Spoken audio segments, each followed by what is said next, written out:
This is David Lin, and I'm going to start sharing my screen and go through a demo of the class, the Cornell Data 8 class, as both a student as well as an instructor, and then also take a look at some other options with regards to Vocareum.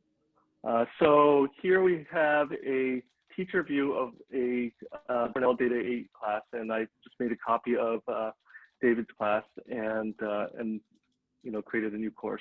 And so you'll see that this course is titled Cornell Data 8, and he's got a set of lecture demos in one assignment, and then there's a whole bunch of labs, homework assignments, and projects on the left-hand side.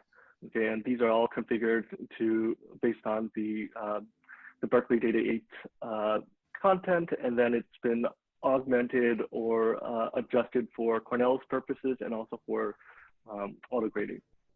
So for this for this demo, I'm going to take a look at homework number 4. And so in homework number, we got a single part to it.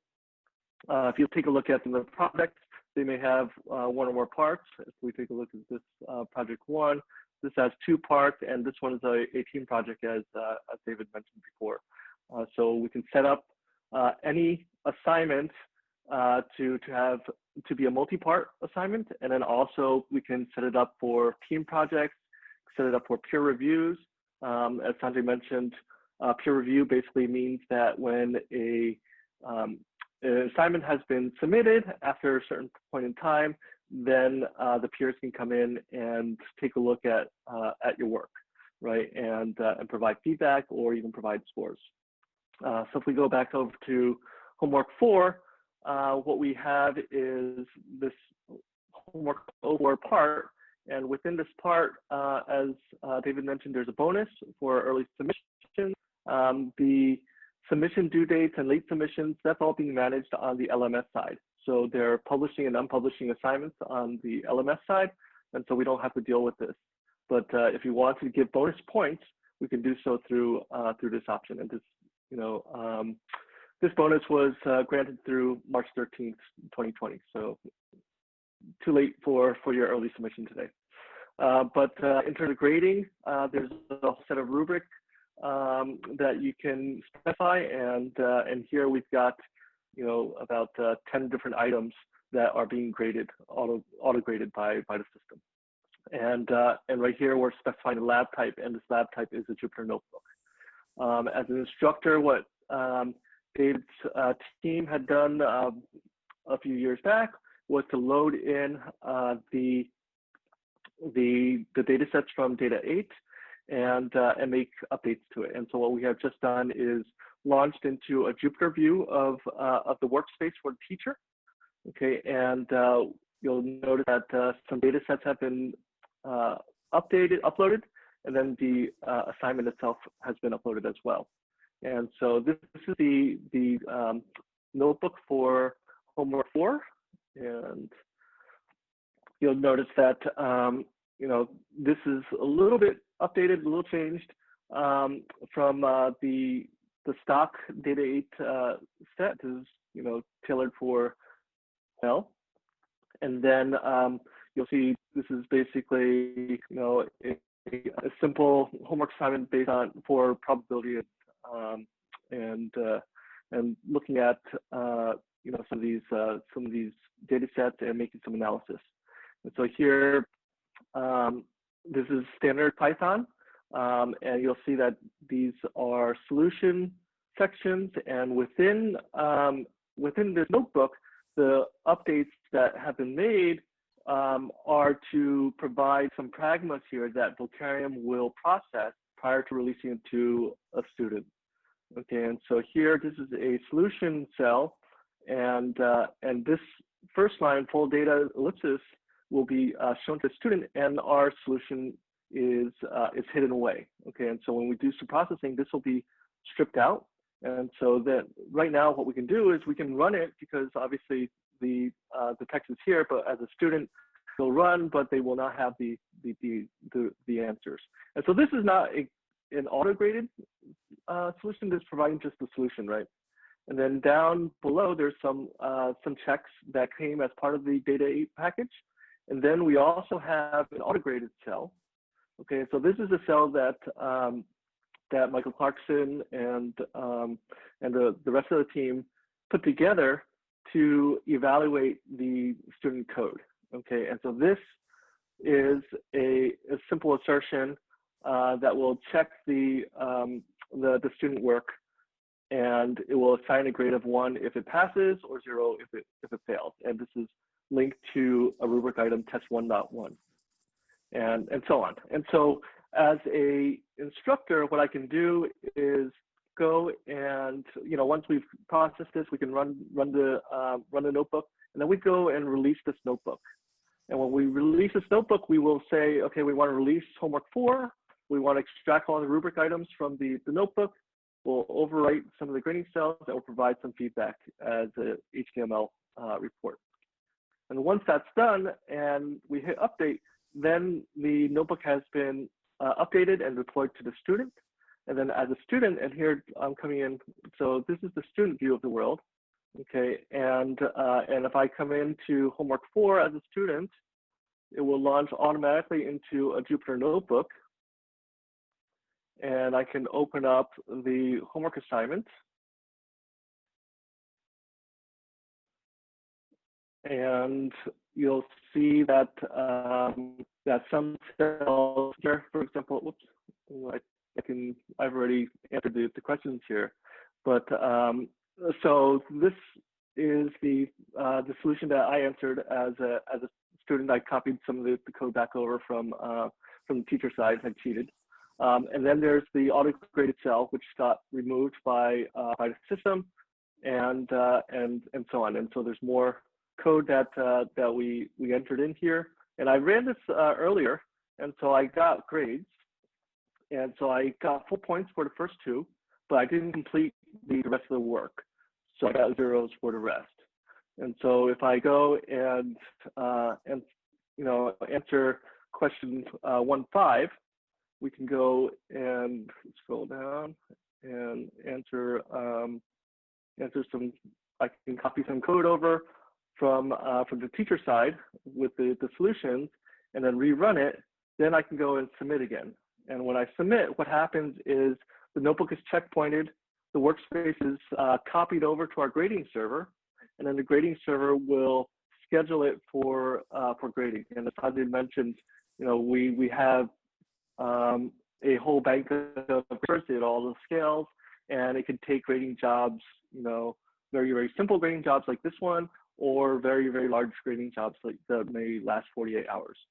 Okay, and so this will take, about 30, 40 seconds to run. And when that's ready, then we can go and see the scores get updated, and then we can also see a grading report.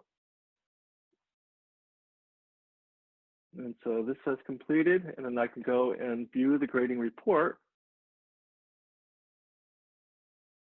And I can see HTML view of my questions and answers, this auto-graded test. You'll see as I go down and haven't answered some of the things, it may come back and say, this auto-graded test incorrect, answer must be an integer between 1 and 2, that sort of thing.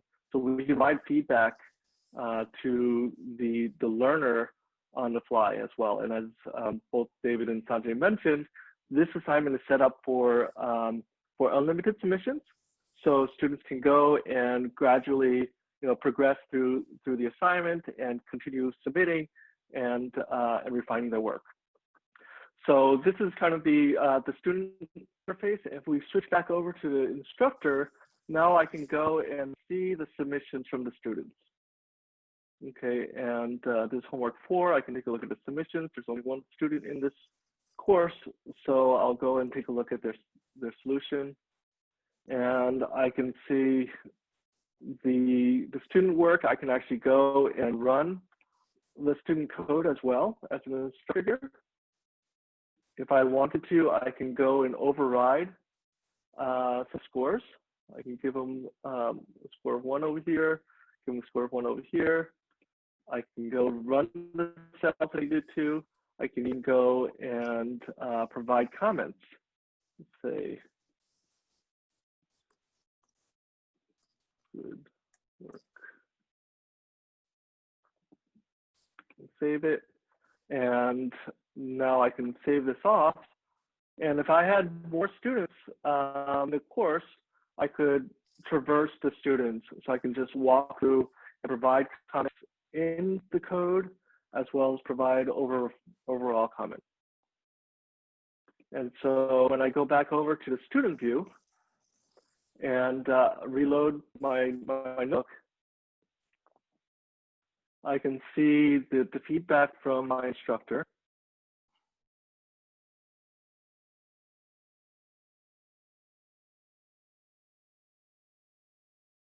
Over here, and I can also see updated scores.